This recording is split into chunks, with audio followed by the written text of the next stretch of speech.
مش طالع اقول لك كلمتين في الهوا، والصور اللي ورايا دي مش صدفة، وكل صورة فيهم ليها معنى.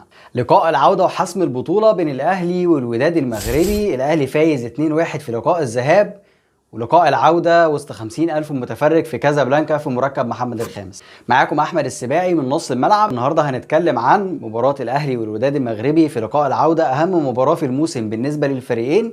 يلا بينا. 2012 وده محمد ناجي جده بعد ربع ساعة من مباراة العودة بين الأهلي والترجي التونسي في رادس، برضه النهائي.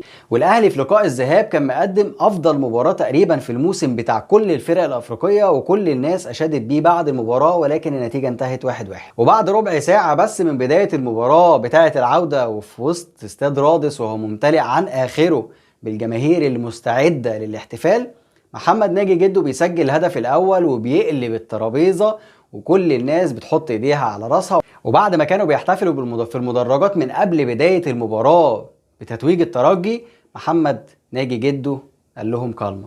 الصورة الثانية هي صورة تسديدة أبو تريكة في الدقيقة 94 في مباراة الأهلي والصفاقسي، والأهلي برضو كان مقدم مباراة جيدة جدا في موسم 2006 في مباراة الذهاب في استاد القاهرة، والنتيجة برضو انتهت 1-1 في عز ما كانش فيه أي حد أبدا يتوقع إن الصفاقسي اللي تقريبا أول مرة في تاريخه يصعد لنهائي البطولة يقدر يعمل مباراة زي دي قدام الأهلي دفاعية، ويقدر يستقبل هدف واحد بس وكمان يسجل هدف التعادل. في ماتش العودة برضو جمهور الصفاقسي احتفل بالبطولة قبل بداية مباراة العودة، وكان العقاب من محمد أبو تريكة في الدقيقة 96 تقريبا أو 94 بعد انتهاء المباراة تماما وكل الناس خلاص بتلم الورق، وعاقبهم محمد أبو تريكة وأخد الكاس ومشي. الصورتين اللي تحت دول هما صورتين الاحتفال، صورة احتفال محمد أبو تريكة بعد ما الماتش يعتبر تقريبا خلص لأنها كانت فعلا في اللحظات الأخيرة، والصورة الثانية هي صورة حسام غالي وهو بيرفع الكاس الغالية في 2012. الاحتفال والتتويج دي اللقطة اللي بتيجي بعد التسجيل مش قبله، انت مطالب منك انك تعمل اقصى حاجة عندك عشان توصل للقطة دي. فلقطتين الاحتفال دول يا صديقي ما جوش ابدا من ان انت تتخاذل او ان انت تصدر للناس ان المباراة انتهت سواء ليك او للخصم. جمهور الوداد طول الوقت عمال يشتغل على ان المباراة انتهت والمباراة محسومة واستاد الرعب، وعمالين حتى الصحفيين، يعني حتى صحفيين الوداد في المؤتمرات الصحفيه بيسالوا لعيبه الاهلي اسئله استفزازيه، ولو جبت اي سؤال من اللي هم سالوه هتلاقيه عباره عن كلمه واحده بس: الجمهور الجمهور الجمهور الجمهور. وكأن يعني الجمهور هو اللي هينزل يلعب وهو اللي هيحسم المباراه. الجمهور ما بينزلش الملعب يا صاحبي، هم 11 ضد 11، لو طلعت الجمهور ده كله من حساباتك وانت لاعب جوه الملعب صدقني محدش عارف يعمل معاك حاجه. فلو جيت 11 ضد 11 كلنا عارفين ان الاهلي افضل بكتير فنيا، وافضل بكتير كقيمه تسويقيه، وافضل بكتير من كل النواحي مقارنه بفريق الوداد. ولكن هل ده اللي بيحسم البطوله؟ الاجابه لا طبعا. الاجابه لا طبعا، مره واثنين وثلاثه واربعه. الاجابه لا طبعا، لانك قبل كده رحت لعبت الوداد في 2017 كنت متعادل برضو على ارضك 1-1، ونفس ظروف الماتشين دول هي كانت نفس ظروف ماتش الوداد، بس انت خسرت في العوده 1-0 وبرضو اديت مباراه قويه جدا. فمن الاخر يعني الثلاث ماتشات دول كان ليهم نفس الظروف، وكان ليهم نفس ظروف ماتش الذهاب، والنتيجه حتى كانت هي 1-1. الفروق كانت في ايه؟ والفرق الوحيد اللي انا عايز اقول لك عليه ان لعيبه الترجي ولعيبه الصفاقسي ولعيبه الوداد في 2023 في الاستاد عملوا حاجه واحده بس مشتركه، ان هم احتفلوا قبل مباراه العوده. فمن الاخر يعني مش دايما الفريق الافضل فنيا هو اللي بيكسب. في الثلاث ماتشات كان الاهلي الافضل فنيا من الثلاث منافسين، والنهارده الاهلي الافضل فنيا من الوداد. الفرق الوحيد اللي انا شايفه من وجهة نظري كان العامل النفسي، ما كانش ابدا العامل الفني. ممكن تكون نتيجة ذهاب ماتش الوداد 2023 انتهت بالتفوق الاهلي 2-1، طبعا هي مش مساويه ل1-1 ولكنها مفيش تفوق كبير ما بينهم، وده اللي انا عايز اقوله لك وده اللي انا عايز اوصله لك. في ماتش العوده الاهلي افضل فنيا، الوداد متسلح بجمهوره و50,000 متفرج، ولكن برضه في الاول وفي الاخر الماتش ده هيتلعب على لقطه واحده فقط، ممكن تكون ضربه ركنيه للاهلي. تخيل ممكن يكون الوداد مستغل جمهوره كويس وبيضغط لقدام وعامل فرص وعامل جيم كويس، بس الكرة ترتد عليه تطلع ضربة ركنية، تتلعب ضربة ركنية وحيدة الاهلي يسجل، صدقني الماتش هيخلص. نفس السيناريو لا قدر الله ممكن يحصل على الناحية العكسية مع الاهلي، ممكن الاهلي يكون افضل بكتير ولكن لقطة واحدة بس تنهي الماتش. ده اللي انا عايز اقوله لك وده اللي انا محتاج اوصله لك. الاهلي بقيادة كولر بيقدم موسم من افضل مواسم الاهلي اللي انا عاصرتها، وانا مش بكلمك على موسمين ثلاثة. المعادلة الصعبة جدا ما بين الأداء والنتيجة حرفيا ما وصلتش أبدا إن أنا أشوفها غير مع كولر، ويمكن شفتها مرتين ثلاثة في العصور اللي فاتت، لكن طبعا أفضل فترة فيهم كانت فترة مانويل جوزيه.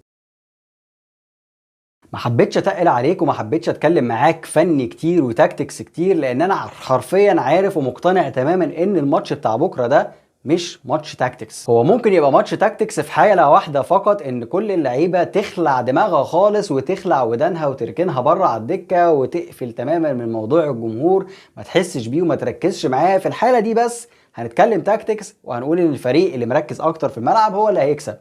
لكن حرفيا دايما في الاجواء المشحونه دي بتلاقي ان فريق متحمس جدا وبيحاول يعمل حاجات كتير جدا في الملعب فبيغلط كتير، والفريق التاني بتلاقيه كاشش من الجمهور فبرضه بيغلط كتير. فالماتشات دي ماتشات الغلطات. باذن الله يكون كولر قدر يفصل اللعيبه دي عن كل الاجواء المحيطه، سواء استفزاز الاعلام المغربي او استفزاز المدرجات اللي هيحصل في بدايه المباراه، او حتى استفزاز الحكم المتوقع واللي كلنا عارفين شكله وتفكيره وطريقته في الاداء. هو بملاك أسوأ حكم تقريبا موجود في القارة، ولكن يعني سيبها على الله. انت الفريق بتاعك اقوى بكتير، المطلوب منك انك تترجم القوة دي وتترجم الفروق الكبيرة دي في جودة اللعيبة كأداء جوه الملعب. لو في ربع ساعة أولى عدت بضغط جماهيري بس انت مركز في الملعب والكرة معاك وحسستهم انك اقوى، صدقني كل ده هيروح، والجمهور اللي هم كانوا بيستخدموه سلاح ليهم هيبقى سلاح عليهم، وهيتحول لسبب مباشر في اخطاء لعيب الوداد في الملعب، واللي ان شاء الله يا رب ينتج عنها تتويج الاهلي بالبطوله باذن الله ويرجعوا بيها. في حلقه عملتها قبل مباراه الذهاب اتكلمت فيها عن كل نقاط ضعف الوداد وكل نقاط قوته، ولو خدت بالك الهدفين اللي اتسجلوا، الثلاث اهداف اللي اتسجلوا اصلا مش بس هدفين الاهلي، ده حتى هدف الوداد الثلاث اهداف اتسجلوا من حاجات انا اتكلمت عنها في الحلقه. النقطه الاولى اتكلمت عنها بتاعت هدف حسين الشحات اللي جت من الكره العرضيه، انا متكلم عنها في الحلقه، قلت لك ان عندهم مشاكل كتيره جدا في التمركزات لما بتيجي الكره العرضيه للخلف. نفس القصه برضو الهدف الثاني بتاع كهربا، اتكلمت عن التشيب اللي بيحصل لو دفاعهم متقدم شويه، وده اللي حصل في الهدف الثاني. الهدف الوحيد اللي سجله الوداد كلمتك في الحلقه اللي فاتت عن التحولات، وان الفريق ده حرفيا ما عندوش غير حاجتين بيلعب عليهم، الكره الطوليه على دماغ سامبو وتتريح على الارض، او الكره العرضيه اللي بيجيبها سامبو او قلبين الدفاع في الكره الثابته. والحاجه الثانيه اللي ما بيعرفوش يعملوا غيرها هي التحولات الهجوميه لما انت تبقى ضاغط عليهم. فلو عايز تعرف كل حاجه عن نقاط ضعف الوداد الفنيه بكل التفاصيل هتلاقيني سايب لك الحلقه في الاي اللي فوق دي. ولو عايز تعرف برضو ايه اللي حصل في ماتش استاد القاهره واجواء جمهور الاهلي كانت عامله ازاي واراء الجمهور نفسه كانت عامله ازاي، هتلاقيني سايب لك الحلقه دي في شاشه النهايه، اتفرج عليها لو عايز. الحاجه اللي انا نسيت اقولها لك بس ان في المرتين دول كنت في الاستاد. المره الاولانيه بتاعت 2012 بتاعت هدف جده انا كنت في استاد برج العرب في ماتش الذهاب، والمره الثانيه بتاعت الوداد المغربي 2023 كنت في الاستاد برضو في استاد القاهره، وشفت مشهد واحد اللي هو مشهد احتفال الفريقين بعد المباراه رغم النتيجه ما كانتش في صالحهم. فاتمنى يا رب باذن الله زي ما كانت لقطه احتفال لاعبي الترجي وجمهور الترجي في ملعب برج العرب وبال عليهم، اتمنى يا رب انها تكون وبال على فريق الوداد، وبرضه زي ما احتفلوا في استاد القاهره ان شاء الله باذن الله نحتفل على ارضهم بالبطوله. سلام عليكم.